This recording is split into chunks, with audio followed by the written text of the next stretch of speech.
নমস্কার। পশ্চিমবঙ্গে বহু প্রতীক্ষিত এসএসসি পরীক্ষা অবশেষে হলো এবং নির্বিঘ্নেই হলো। তা টিভিতে আমরা সবাই দেখেছি যে লম্বা লাইন, কারণ টিভিতে পুরো ব্যাপারটারই সরাসরি সম্প্রচার হচ্ছিল। প্রায় পরীক্ষার আগে কি হলো, পরীক্ষার পরে কি হলো, পরীক্ষা দিতে যারা এসেছিলেন তারা কি বললেন ইত্যাদি প্রভৃতি। সে প্রচুর একটা নাটকের ব্যাপার। দেখে মনে হলো যে সাধারণ একটা পরীক্ষা হওয়ার কথা ছিল এটা, যেটা মাঝে মধ্যেই হয়ে থাকে, কিন্তু না, তার জায়গায় যেটা হয়ে দাঁড়ালো তাতে পরীক্ষা না 26শে জানুয়ারির প্যারেড বোঝা কঠিন, এতই তার প্রচার। তো এটা খুব স্বাভাবিক ব্যাপার, কারণ এ নিয়ে এখনো পর্যন্ত যে পরিমাণ নাটক হয়েছে সেটা অকল্পনীয়। মানে এরকম অদ্ভুত ব্যাপার আমি ব্যক্তিগতভাবে সারা জীবনে দেখিনি। এমনকি যদি কল্পনাও করতে হতো, নাটক নভেল লিখতে গেলেও সাহস করে লিখতে পারতাম না, কারণ এতই উদ্ভট অসংলগ্ন একটা ব্যাপার হলো। তো কি হয়েছিল একবার ছোট্ট করে পরিভাষায় যাকে বলা হয়, সিরিয়ালের ভাষায় যাকে বলা হয় রিক্যাপ, সেটা দিয়ে নেওয়া যাক। তা আগের বার একটা পরীক্ষা হয়েছিল এসএসসি, সেই পরীক্ষায় দুর্নীতি হয়েছিল। কতটা কেউ জানেন না, কিন্তু দুর্নীতি হয়েছিল।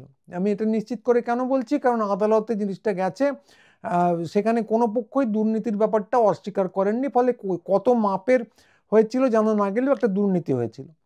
তো সেটা সরকারের দায় নিঃসন্দেহে, এবং পর্ষদেরও দায়। এবং এই দুর্নীতি ব্যাপারটা উদ্ভট অসংলগ্ন কিছু না, মানে খারাপ জিনিস, কিন্তু না বোঝার মতো কিছু নয়। কারণ এর আগেও এর থেকে অনেক বড় বড় দুর্নীতি ভারতবর্ষে হয়েছে, যেমন ব্যাপম। তো দুর্নীতি ব্যাপারটা খুব খারাপ। যারা দায়ী তাদের প্রত্যেকের শাস্তি পাওয়া উচিত ছিল, তিনি যেই হন না কেন, প্রশাসনের যে স্তরেই থাকুন না কেন। কিন্তু দুর্নীতি ব্যাপারটার আমি যেরকম বলছিলাম উদ্ভট বোধগম্যতার অতীত, এরকম কিছু না। তো শাস্তি পাওয়ার কথাটা যেই বলছি, সেইটা করতে গিয়ে আমরা দেখলাম যে অদ্ভুত ব্যাপারটা শুরু হলো। তো দুর্নীতির জন্য মামলা হলে এতে অদ্ভুত কিছু নেই। এক বিচারক সিবিআইকে ডাকলেন, তাতেও অদ্ভুত কিছু নেই। সিবিআই এক এক করে ধাপে ধাপে অনেককে গ্রেপ্তার করলো। অনেক উচ্চপদস্থ কর্তা ছিলেন, তার মধ্যে আবার একজন মন্ত্রীও ছিলেন, প্রাক্তন মন্ত্রী এখন। তো টিভিতে দেখা গেল হই হই কাণ্ড, রই রই ব্যাপার, তাড়া তাড়া টাকা গোনা হচ্ছে, মনে হলো ভয়ঙ্কর কিছু হচ্ছে। তো এইগুলো সবই যেভাবে দেখানো হচ্ছিল যে দুর্নীতির অংশ। তো এটাও না বোঝার কিছু নেই, দুর্নীতি হলে তো টাকা পয়সা পাওয়া যেতেই পারে এবং সেই নিয়ে এগোনো যেতেই পারে। ফলে এই পর্যন্ত উদ্ভট অদ্ভুতুড়ে কিছু নেই। তো এই ঘটনাটা ঘটার পর সবাই ভাবলো যে কিছু একটা হতে চলেছে, এবার কিন্তু শাস্তি হবেই।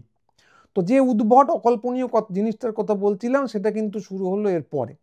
তো এরপরই কি কি ঘটলো, ঠিক পরপর যেভাবে ঘটলো সেভাবে বলবো না, যদি নাটকের মতো করে সাজানো একটু এগিয়ে পিছিয়ে ব্যাপারটা এরকম যে বিচারক বিচার করতে শুরু করলেন, তিনি তারপর তর্জন গর্জন শুরু করলেন, ঢাকি সমেত বিসর্জন দিয়ে দেবো ইত্যাদি নানা কথা বললেন, প্রায় হুমকির মতোই শোনালো। টিভিতে এসে সাক্ষাৎকার দিলেন, চারদিকে হই হই চই চই পড়ে গেল, সুবিচার পাচ্ছি, এবার কিছু একটা হতে চলেছে, এরকম একটা আশা তৈরি হলো জনসমাজে, চারদিকে হই হই কাণ্ড, রই রই ব্যাপার। ঠিক এরপরেই ঘটলো সে অদ্ভুত কাণ্ডটা। তিনি হঠাৎ করে কাজ ছেড়ে চলে গেলেন রাজনীতিতে এবং যোগদান করলেন বিজেপিতে, এবং তারপর ভোটে দাঁড়িয়ে হয়ে গেলেন সাংসদ। এইটা হলো প্রথম অদ্ভুত ব্যাপার। তারপর থেকে যে কাণ্ড শুরু হলো সেই সেন্দুর লেখা সেরকম পাওয়া যায়। তা হাকিম নড়লেও হুকুম নড়ে না, বিচারক গেলেন, কিন্তু বিচার চলতেই থাকলো। তো তার ফলাফল কি দাঁড়ালো, আমরা যেরকম আশা করছিলাম, লোকজন যেমন আশা করছিলাম, তাতে দোষী কি শাস্তি পেল না। তাহলে কারা শাস্তি পেল না, যতদূর মনে করতে পারি, যদি না খুব ভুল হয়, ভুল হলে সংশোধন করে দেবেন, একটা সাধারণ নির্বাচনের সময় রায় বেরোলো যে 26,000 শিক্ষকের কিন্তু চাকরি চলে যাবে, সববার চাকরি চলে যাবে, তার নিয়োগে দুর্নীতি হোক বা না হোক। অর্থাৎ বিচারক গেলেন, কিন্তু হুকুম নড়ল না, ঢাকি সমেত একদম ঢাক বিসর্জন দিয়ে দেওয়া হলো, 26,000-এর চাকরি চলে গেল। তো যাই হোক, তারপর সেটার বিরুদ্ধে স্থগিতাদেশ এলো, আবার সুপ্রিম কোর্টে গেল, কিন্তু রায়টা বহাল রইল, 26,000 চাকরি গেল। তো এই প্রসঙ্গে দুটো কথা চালু হলো, যোগ্য আর অযোগ্য। যেরকম একটা সময় সেই সিঙ্গুর আন্দোলনের সময় ইচ্ছুক আর অনিচ্ছুক চালু হয়েছিল, এখন চালু হলো দুটো শব্দ, যোগ্য আর অযোগ্য, সেটা শিক্ষকদের নিয়ে। তো ইংরেজিতে যে কথাটা চালু হলো সেটা আরো খারাপ, টেন্টেড, অর্থাৎ কিনা কলঙ্কিত। তো তর্কের খাতিরে ধরে নেওয়া গেল, আমরা সবাই ভাবলাম যে যাদেরকে অযোগ্য বলা হচ্ছে তারা দুর্নীতির সঙ্গে জড়িত। তো কথাটা হলো যে তাদের চাকরি গেলেই হতো, কিন্তু শুধু তাদের গেল না, সবার গেল। শোনা গেল যে চাল আর কাঁকর এমনভাবে মিশে আছে যে তাদেরকে আলাদা করা সম্ভব নয়। তো সেটা একটা অদ্ভুত দাবি, কেন পরে আসছি। আরও একটা অদ্ভুততর দাবি শোনা গেল, সেটা আবার বিচারকের রায়েই আছে। সেটা হলো ন্যাচারাল জাস্টিস এক্ষেত্রে প্রযোজ্য নয়। ন্যাচারাল জাস্টিস কি না, একজন দোষীকে শাস্তি দিতে গিয়ে যদি 10 জন, আমি ভুল বলছি, একজনও নির্দোষ যেন শাস্তি না পায়, দোষীকে শাস্তি দিতে গিয়ে সেটা লক্ষ্য করতে হবে। দোষী ছাড়া পেয়ে যাক, কিন্তু নির্দোষরা যেন শাস্তি না পায়, এটাই হচ্ছে ন্যাচারাল জাস্টিসের নিয়ম। কিন্তু এখানে বলা হলো সেটা প্রযোজ্য নয়। যেহেতু প্রযোজ্য নয়, আমি তার সঙ্গে একমত নই বলা বাহুল্য, যেহেতু প্রযোজ্য নয় কাজেই ধরে বেঁধে 26,000-এর চাকরি চলে গেল। এবং চাল আর কাঁকর যে আলাদা করা যাচ্ছে না বলা হচ্ছিল, সেটাও একটা অদ্ভুত দাবি, আমার অন্তত অদ্ভুত লেগেছে। কারণ ওই রায়ই পাওয়া গেল যে অযোগ্যরা পরবর্তী পরীক্ষায় আর বসতে পারবেন না, কিন্তু যোগ্যরা পারবে। তো কথাটা হলো যে একটা তফাৎ করা যাচ্ছে যোগ্য আর অযোগ্যদের মধ্যে, চাল আর কাঁকরদের মধ্যে তফাৎটা যদি করাই যায়, তো তাহলে চাকরিটা সবার গেল কেন? যারা অযোগ্য তর্কের খাতিরে যদি ধরে নেওয়া যায় তারা দুর্নীতিগ্রস্ত, তো তাদের চাকরি যেতে পারে, তো সবার গেল কেন? উত্তর নেই। অনেকে অনেক রকম জলঘোলা করার চেষ্টা করেছেন, এর আগে বলেছেন যে পর্ষদ তালিকা দেয়নি, পরে আবার পর্ষদই তালিকা দিল। তো কথাটা হচ্ছে পর্ষদ আগেও যা দিয়েছিল পরেও তাই দিয়েছে। তা আমি রায়ে দেখেছি যে সংখ্যার উল্লেখ করে রীতিমতো বলা আছে। ফলে চাল কাকর আলাদা করে করা গিয়েছিল সেই সময়, কিন্তু সেই সেই ভিত্তিতে পরীক্ষা অযোগ্যরা দিতে পারবেন না, এটা ঠিক করা গেল, কিন্তু চাকরি কেন সবার চলে গেল এর উত্তর নেই।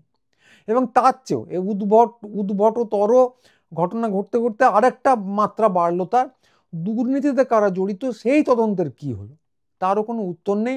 তো যা হালচাল দেখা যাচ্ছে, কদিন আগে একটা খবর নিয়ে খুব হইচই হলো যে যারা জড়িত বলে গ্রেপ্তার হয়েছিলেন খুব সম্ভবত তারা ক্রমশ জামিন এবং তারপর মুক্তি পেয়ে যাবেন, যেরকম সিবিআই এর অন্য মামলার ক্ষেত্রে হয়েছে।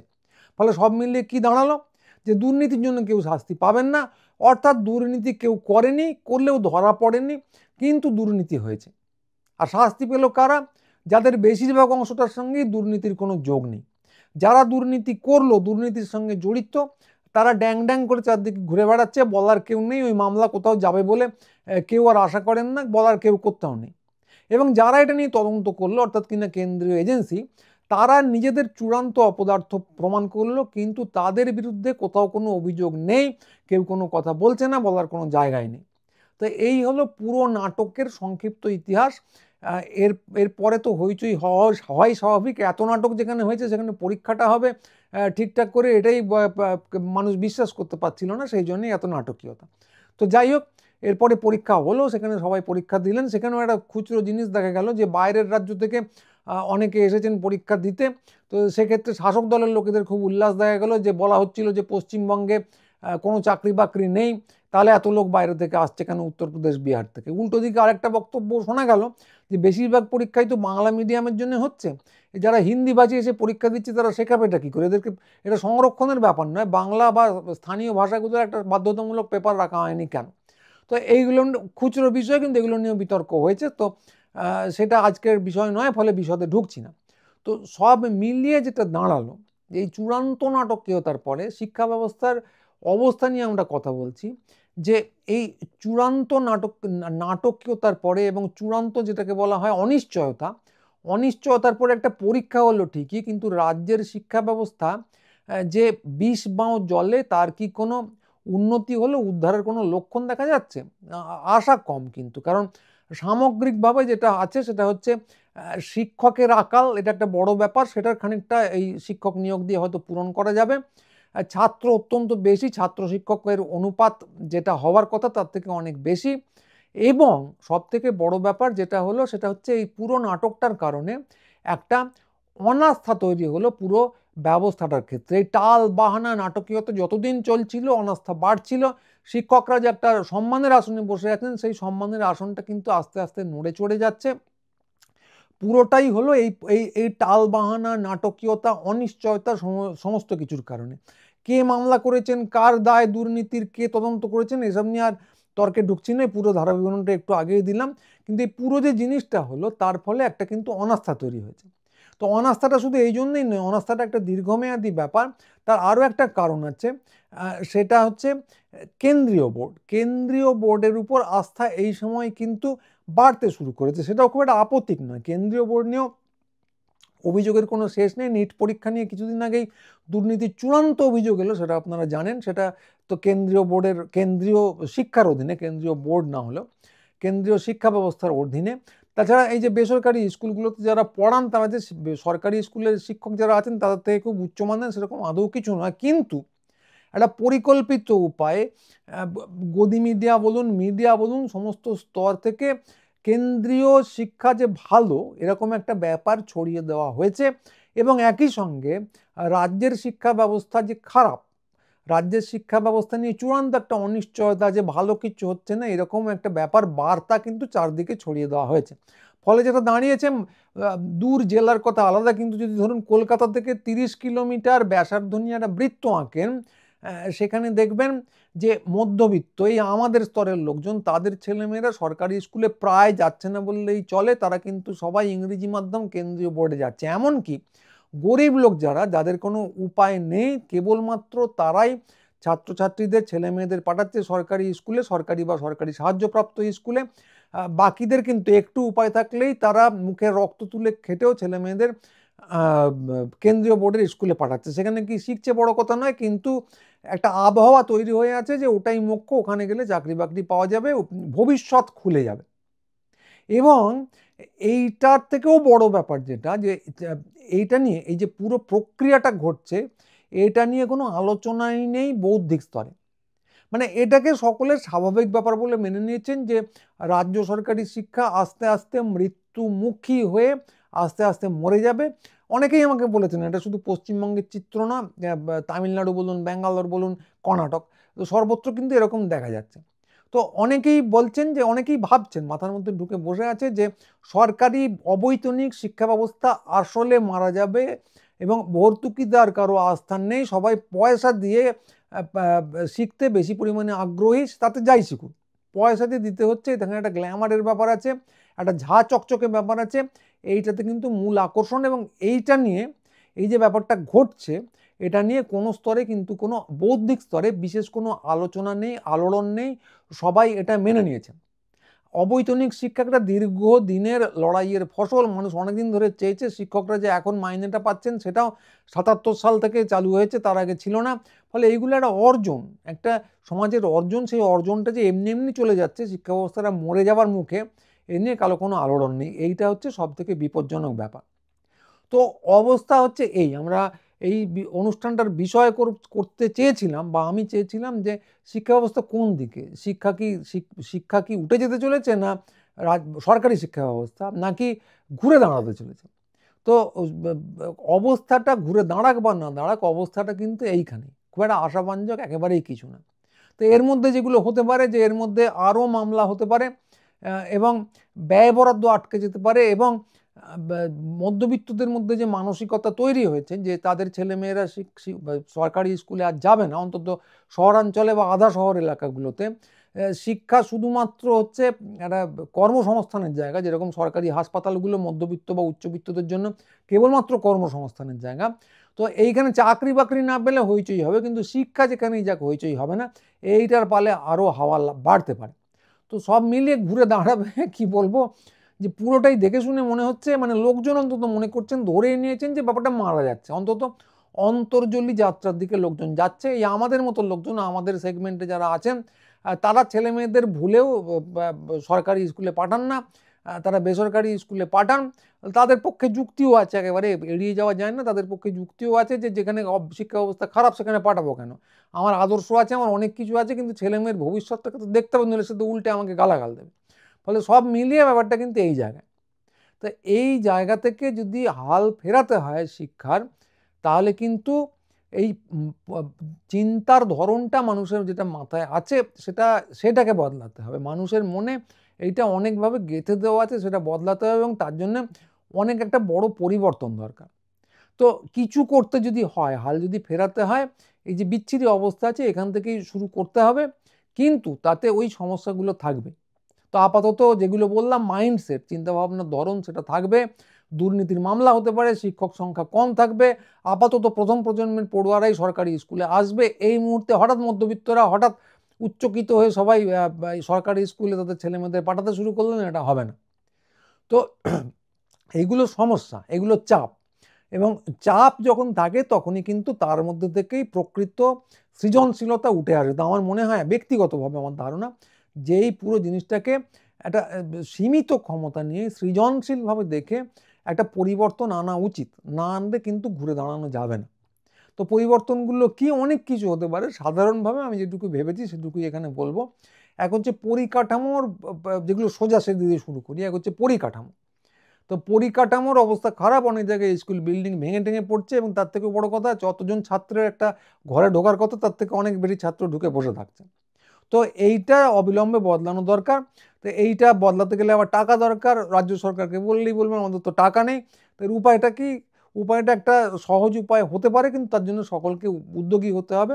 অনেক ক্ষেত্রে আমরা শুনি পিপিপি মডেল, অর্থাৎ কিনা সরকারি বেসরকারি যৌথ উদ্যোগ। তো স্কুলের ক্ষেত্রে কিন্তু অলাভজনকভাবে এই উদ্যোগগুলো অনেক অনেক দিন ধরে চলছে। সরকার এগুলো সবকটাই সরকার পোষিত স্কুল। তো আগে কিভাবে চলতো, যে স্থানীয় যে সমস্ত লোকজন ছিলেন, সহৃদয়ের লোকজন, একটু বড় লোক যারা, তারা পয়সা করে দিয়ে স্কুলগুলো চালাতেন, এমনকি শিক্ষকদের মাইনেও দিতেন। তো সেই ব্যবস্থাটা ফেরত আনা উচিত, না মাইনে দেওয়াটা নয়। তাদের কাছে যদি অনুরোধ করা যায় একদম স্থানীয়ভাবে, তারা এখনো কিছু অর্থ সাহায্য করবেন এই পরিকাঠামো উন্নয়নের জন্য বলে আমার ব্যক্তিগতভাবে ধারণা। গ্রাম বাংলাকে যতটুকু চিনি, যে শিক্ষার জন্য টাকা দিতে হবে, এতে কেউ পিছিয়ে যাবেন বলে মনে হয় না এখনো। কিন্তু এই উদ্যোগটার দলীয় ছাপ না নিয়ে সমস্ত দলের লোকজনের মধ্যে, তৃণমূল সিপিএম করে লাভ নেই, সমস্ত দলের লোকজনকে যদি এতে জড়িয়ে নেওয়া যায় তবেই ভালো, এবং উদ্যোগটা শাসক দলের পক্ষ থেকেই একদম নিচের তলায় আসা উচিত। তো এইটা হলো পরিকাঠামোর ব্যাপার। দুই হলো শিক্ষক নিয়োগ। তো শিক্ষক নিয়োগ তো একটা হচ্ছে, কিন্তু আমরা সবাই জানি, আবার বললাম যে এখানেও কোনো গোলমাল হতে পারে, এবং এই শিক্ষকদের সংখ্যা প্রতুল নয়, ফলে গোলমাল থাকবে। ফলে এখানে যেটা করা উচিত, যে আংশিক সময় শিক্ষক, প্যারা টিচার যাদের বলা হয়, তাদেরকে কোনোভাবে নিয়োগ করা হোক, সে নিয়ে একটা আলাদা স্তরের চিন্তাভাবনা করা উচিত। কারণ ছাত্র শিক্ষক যে এর যে অনুপাত, একটা নির্দিষ্ট আন্তর্জাতিক মাপ আছে, তার থেকে বেশি হয়ে গেলে কোনোভাবেই শিক্ষা দেওয়া সম্ভব নয়, প্রাথমিক মাধ্যমিক যে কোনো স্তরেই বলুন। তো এইখানে আরেকটা জিনিসের নজর দেওয়া উচিত, সেটা হচ্ছে যেন শিক্ষাটা ক্লাসরুমেই হয়, প্রাইভেট টিউটরের কাছে গিয়ে নয়। তো সেইটার ক্ষেত্রে আমরা পরে, সেটা নিয়ে আমরা পরে আসছি। তার থেকেও বড় যে ব্যাপারটা আছে, যে শিক্ষণ পদ্ধতিতে আমার মনে হয় যে একটা আমূল পরিবর্তন ঘটানো দরকার, অন্তত প্রাথমিক স্তরে। প্রাথমিক স্তর থেকে যে সমস্ত খবরাখবর পাই, অনেকেই বলেন শিক্ষক যারা আছেন যে এরা কিছু শিখছে না, প্রথম প্রজন্মের পড়ুয়া, এরা কিছু শিখছে না, নিজের নামটাও সই করতে পারছে না। তো এটা ঘটনা প্রথম প্রজন্মের পড়ুয়াদের জন্য, তাই সেটা হওয়াই স্বাভাবিক। তো এই জায়গায় শিক্ষার পদ্ধতিটা কিন্তু বৈপ্লবিকভাবে বদলানো দরকার। তা পশ্চিমবঙ্গে এরকম একটা বৈপ্লবিক বদল একবার হয়েছিল, রবীন্দ্রনাথ ঠাকুর করেছিলেন, সহজ পাঠ লিখেছিলেন নতুনভাবে শেখাবেন বলে। সেই পদ্ধতি নানা জায়গায় এখনও প্রয়োগ করা হয়। তো সহজ পাঠে উনি যে টেকনোলজি, প্রযুক্তি ব্যবহার করেছিলেন, সেটা ছিল সেই সময় সেরা। ছবিগুলো যদি দেখেন দেখবেন সেই সময় সেরা। তো এখন তার থেকে প্রযুক্তি অনেক বেশি এগিয়ে গেছে, এখন এসে গেছে ডিজিটাল প্রযুক্তি, সেগুলোকে ব্যবহার করা যায়। তো অনেকেই ভাববেন যে এটা আমি হাওয়ায় বলছি, কিন্তু কারণ সত্যি আমি তো, আমার তো শিক্ষা জগতে কোনো অভিজ্ঞতা নেই, কিন্তু পুরোটা হাওয়ায় আসলে বলছি না, আমার ব্যক্তিগত একটা অভিজ্ঞতা আছে। যদিও আমি ব্যক্তিগত কথা এখানে বলি না, কিন্তু এইটা শেয়ার করা দরকার। তা আমার একটি পুত্র সন্তান আছে, সে যখন ছোট ছিল তখন আমি থাকতাম আমেরিকার একটা জায়গায়, যার নাম হচ্ছে আইওয়া। তা আইওয়া, যারা আমেরিকার ভূপ্রকৃতি সম্পর্কে খোঁজ খবর রাখেন, যে সেটা হচ্ছে সম্পূর্ণ সাদা অধ্যুষিত, শ্বেত অধ্যুষিত একটা জায়গা। সেখানে অন্য লোকজন খুঁজে পাওয়া কঠিন। আমার ছেলে তখন প্রি স্কুলে পড়তো, অর্থাৎ কিনা কিন্ডার গার্ডেনে। সে যেহেতু একটা চার্চের স্কুলে, সেখানে সবাই সাদা।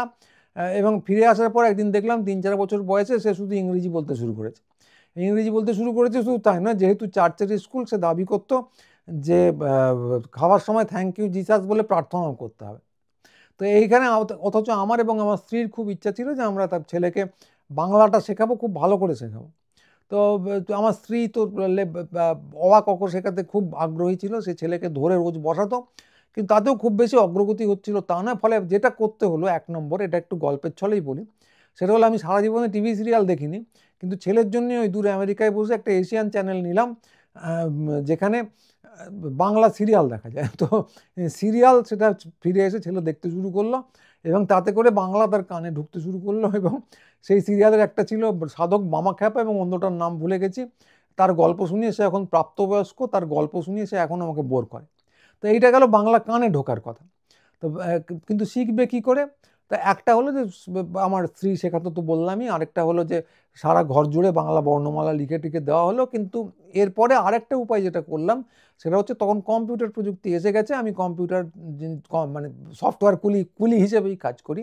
ফলে আমি লিখলাম একটা গেম, গেমটা কি খুব সোজা, মানে সাধারণ ধারণাটা দিই যে কেউ একটা উচ্চারণ করলো ক, এটা অনেক অক্ষর আছে, প্রথম ধাপে আপনি যদি কয়ে ক্লিক করেন তাহলে হা হা করে হাততালি দিয়ে আপনাকে বাহবা দেওয়া হবে। পরের ধাপে আসবে কাকা, আপনি যদি ঠিকঠাক করে লিখতে পারেন তাহলে আবার একটা হাততালি পাওয়া যাবে। তো এইভাবে আমরা গেলাম হচ্ছে যুক্তাক্ষর পর্যন্ত। তো যুক্তাক্ষর পর্যন্ত যেতে তো ওই প্রাথমিক অংশটায় লেখাটা তো কিছু করার নেই, লেখাটাকে ওকে ধরে শেখাতেই হবে। তো প্রাথমিক অংশটায় ক খ শেখার ব্যাপারে এই সফটওয়্যারটার প্রবল অবদান, আমার স্ত্রীর অবদান ছাড়াও যুক্তাক্ষরটা কিন্তু সে শিখেছিল সম্পূর্ণভাবে কারণ নজরদারি ছাড়া। তো এইটাকে শিখতে পারে, এর খুবই মান্ধাতার আমলের একটা অ্যাপ টাইপের জিনিস ছিল, আমি নিজে লিখেছিলাম। তো এটা অনেকেই প্রশ্ন করতে পারে না এটা দিয়ে কি কেউ শিখে ফেলতে পারে? হ্যাঁ, শিখে ফেলতে পারে। একটা লাইক পাওয়ার জন্য আমরা বুড়োধারীরা ফেসবুকে কী কাণ্ড করি ভাবুন, আর বাচ্চারা স্রেফ একটা হাততালি দিয়ে কি ভালো করেছো শোনার জন্য অনেক কিছু করতে পারে। তারপর যদি আপনি গেমটা ইন্টারেস্টিং করতে পারেন তাহলে তো কথাই নেই। তো এরপরে আরেকটা কঠিন সমস্যা এলো যে সে পড়বে কি, অ ক খ তো পড়তে পারে মোটামুটি, বই কোথায়? সে খুব একটা আগ্রহ পেত না বাংলা বইয়ে, কারণ ইংরেজি বই কিছু এসে গেছে তার সামনে, উইম্পি কিড, তারপর রোল্ড ডালের বই। বাংলায় যে চমৎকার বইগুলো আছে সেটা আরেকটু বড়দের জন্য, সেই সেন্দুর লেখা। তো ফলে সেটা সেই সমস্যার সমাধান করার জন্য আমাকেই ওকে নিয়ে একটা গল্প লিখতে হলো। কিন্তু সে অন্য কথা, আমরা এখানে গেমের কথায় আসছি। তো এই যে ডিজিটাল প্রযুক্তি, এইটাকে কিন্তু খুব ভালোভাবে ব্যবহার করা যায়, এর একদম হাতে কলমে অভিজ্ঞতা ব্যক্তিগতভাবে আমার আছে, এবং প্রায় আনসুপারভাইজভাবে অনেক কিছু শিখিয়ে দেওয়া যায়, এমনকি নতুন ভাষাও শেখানো যায়, লেখা তো শেখানো যায়, এমনকি অঙ্কও শেখানো যায়। তো এইটা শুধুমাত্র ডিজিটাল প্রযুক্তি ব্যবহার করেই সম্ভব, যদি একজন শিক্ষক অবশ্যই মজুদ থাকেন এবং তিনি ঠিকঠাকভাবে খেলতে উৎসাহ দেন। তো এর জন্য একটা অ্যাপ লাগবে, অনেক ভালো অ্যাপ এখন বানানো যায়, তার জন্য কিছু খরচা লাগবে।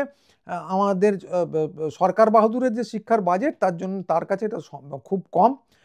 কিছু ট্যাব লাগবে, না ছাত্রছাত্রীদের একেবারেই ট্যাবগুলো দিয়ে দেওয়া উচিত না, কারণ বাড়ি গিয়ে অন্য গেম খেলবে, কিন্তু ক্লাসরুমে কিছু সস্তা ট্যাব লাগবে যাতে ওই খেলাগুলো তারা ট্যাবে শিখে অ আ ক খ গুলো শিখে ফেলতে পারে। তো এটা আমি খুব একটা সাধারণ আইডিয়া দিলাম, আমি শিক্ষাবিদ নই, এটা নিয়ে শিক্ষাবিদদের সঙ্গে বসা উচিত, অ্যাপ ডেভেলপমেন্টের কাজ করা উচিত, এবং একটা নির্দিষ্ট লাইন ধরে এগিয়ে পুরো শিক্ষাটা চালু করা উচিত। এটা করলে কিন্তু একটা বৈপ্লবিক ফল আসতে পারে। তো এইটা একটা আইডিয়া। তো এই শিক্ষণের পদ্ধতিগুলো ডিজিটাল পদ্ধতি অবলম্বন করে এর থেকেও ভালো আইডিয়া আসতে পারে, যারা ইতিমধ্যেই শেখাচ্ছেন তারা করতে পারেন। তো এইটাকে করে কিন্তু শিক্ষণ পদ্ধতিটা অন্তত প্রাথমিক স্তরে আমূল বদলে দেওয়া যায়। তো এইটা নিয়ে কিন্তু সরকারের এই মুহূর্তে চিন্তাভাবনা করা উচিত। আমরা জানি দিল্লি সরকার একটা চেষ্টা করেছিলেন, কিন্তু সেটা শুধু ঝা চকচকে করা ইত্যাদির বিষয়, ডিজিটাইজ করা, কিন্তু শিক্ষার মধ্যে যে ডিজিটাইজেশনকে ঢুকিয়ে দেওয়া যায় এটা নিয়ে ভাবেননি। এটা নিয়ে যদি পশ্চিমবঙ্গ সরকার ভাবেন তাহলে কিন্তু ভারতবর্ষে প্রথম তো হবেনি, খুব সম্ভবত বিশ্বে প্রথমও হবে। তো এইটা গেল 3 নম্বর। এবং 4 নম্বর যে উপায়টা আছে, উপায় না, 4 নম্বর যেটা করতেই হবে, যে শিক্ষক যারা আছেন তাদের কিন্তু কোনোভাবে দায়বদ্ধ করতে হবে। তো এ নিয়ে আলাদা করে বলার কিছু নেই। এইটা পৃথিবীর সর্বত্র ম্যানেজমেন্ট যারা করেন তারা নানা পদ্ধতিতে এটা করে আসছেন, কি করে মোটিভেট করতে হবে, কি করে উদ্দীপনা তৈরি করতে হবে কর্মচারীদের মধ্যে, শিক্ষকদের মধ্যে, এবং কি করে দায়বদ্ধ করতে হবে, সেই পদ্ধতিগুলো অনুসরণ করা দরকার। তো এইগুলো যদি অনুসরণ করা যায়, এরপরও সাধারণভাবে এটাই আমার মাথায় এলো, ভেবে রেখেছিলাম বলার আগে, এছাড়াও আরও কিছু থাকতে পারে। তো এইগুলো যদি অনুসরণ করা যায় তাহলে কিন্তু এই সীমিত ক্ষমতায় এই বিদঘুটে পরিস্থিতির মধ্যে শিক্ষা ব্যবস্থার ঘুরে দাঁড়ানো সম্ভব। তো সেইটা ভীষণভাবে জরুরি, ভীষণভাবে জরুরি, কারণ শিক্ষা একটা হেজিপেজি জিনিস নয় যে কিছুদিন হলো না পরে দেখব, এরকম জিনিসই নয়। কারণ এই শিক্ষা ব্যবস্থার মধ্যে দিয়ে একটা গোটা প্রজন্ম তৈরি হচ্ছে, যে বাঙালির সংস্কৃতি নিয়ে আমরা গর্ব করি, যে বাঙালির শিক্ষা নিয়ে আমরা গর্ব করি, একটা প্রজন্ম যদি হেলাফেলার শিক্ষা পায় তাহলে কিন্তু সেই গর্ব উপায় যেতে বেশি সময় লাগবে না। তা আশা করবো এটা নিয়ে সবাই ভাববেন, আরও কিছু আইডিয়া এলে অতি অবশ্যই দেবেন, এর মন্তব্যে লিখতে পারেন, অথবা আমাদের সাইটে গিয়ে, যেটা বারবারই বলি, নতুন লেখা করেও লিখতে পারেন। তো কথা হচ্ছে এটা নিয়ে আলোচনা হওয়া দরকার, ভীষণভাবে আলোচনা হওয়া দরকার। আমরা যে শিক্ষা নিয়ে আলোচনাটাকে কেবল শিক্ষক নিয়োগে পরিণত করে ফেলেছি, সেটা বন্ধ হওয়া দরকার। তো এটা নিয়ে আগেও একটা অনুষ্ঠান করেছি, এখনও করলাম, পরেও করব, জানি না এগুলো একটু বোরিং হয়ে যায়, এগুলোর কত ভিউ হবে, কিন্তু করতে হবে, এটা একটা সামাজিক দায়। তো আজকে এইটুকুই, লম্বা হয়ে গেল, আর কথা বাড়াবো না। সবাই ভালো থাকবেন, পরের অনুষ্ঠান নিয়ে খুব তাড়াতাড়ি আবার সামনে আসবো। নমস্কার।